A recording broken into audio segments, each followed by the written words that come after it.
Hey everyone, and welcome to the Jelly New Cycling channel. I am thrilled to have you join me on this exciting journey through the world of cycling, fitness and overall well-being. Here we dive deep into the accelerating realm of cycling, exploring its impact on our lives, health and performance. Today, I'll be delivering into a fascinating topic, the effects of caffeine on our cycling performance. Let's paddle into the details and discover the story of a week without caffeine and how it transformed my cycling experience. Caffeine and cycling are closely linked, especially during group rides that often include a coffee shop.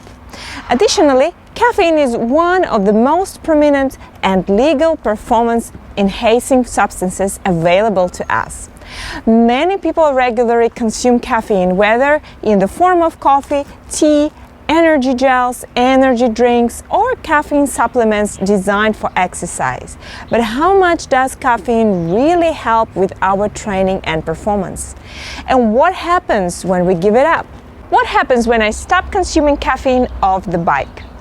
At the beginning of the week, abstaining from my usual coffee, I experienced an immediate and noticeable headache. This is a common withdrawal symptom, as caffeine is an addictive substance and abrupt cessation can result in various symptoms. My headache was quite severe, affecting my sleep for the first 2 nights.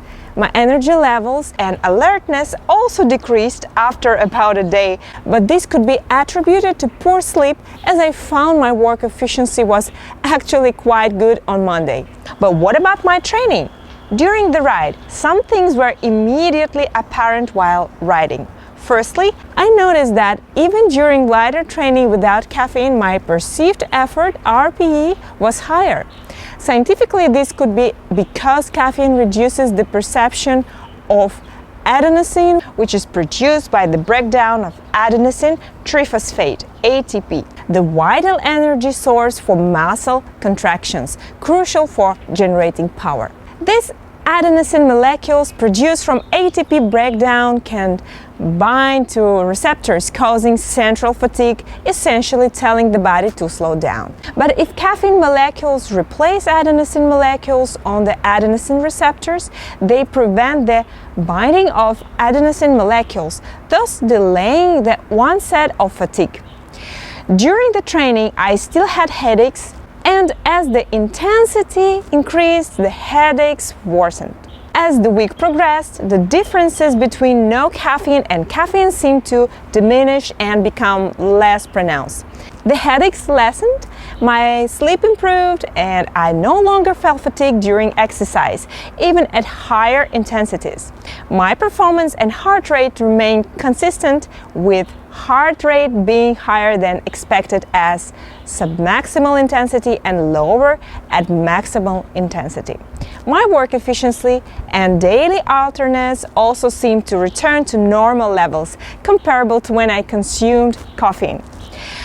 At this point, I didn't particularly miss caffeine. Restarting. What happens when resuming regular caffeine intake? The first thing I noticed was an increase in work efficiency and reduced fatigue, even compared to previous weekend when I had mostly adapted to not consuming caffeine. Another noticeable detail was that at the same intensity in any type of training, my perceived effort significantly decreased. I also observed that my sleep seemed to improve with no other significant apparent changes. I don't consume coffee after 2 p.m. daily, so it's unlikely to have a negative impact on sleep. But why do these negative side effects occur when I stop consuming caffeine? And why do I feel better when I resume compared to when I consistently consumed caffeine before?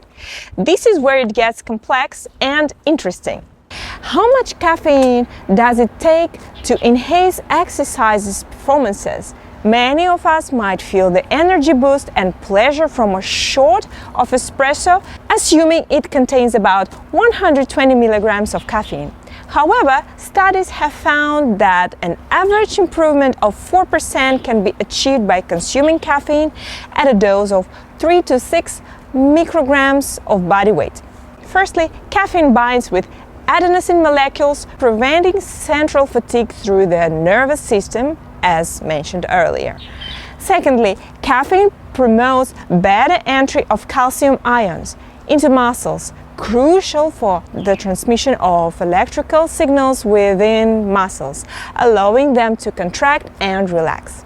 Additionally, caffeine also affects potassium ions, found to be a major fatigue metabolite during high-intensity exercise. These effects of caffeine delay the onset of fatigue, allows us to sustain work at a certain intensity, thus prolonging duration. However, the pleasurable effects like mental alertness occur at lower doses of caffeine. The scientific basis of caffeine relief: some argue that the benefits may diminish if you regularly consume caffeine because the body becomes less sensitive to it, so the effects aren't as potent. On the other hand, research has found reducing caffeine intake before a race does not have a positive impact.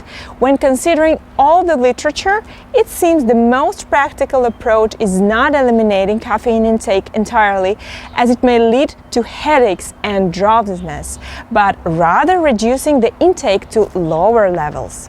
For this experiment, when I resumed caffeine intake, I might feel a reduced RPE compared to my usual intake during training, as I experienced caffeine relief, possibly increasing sensitivity to the 120 milligrams per day.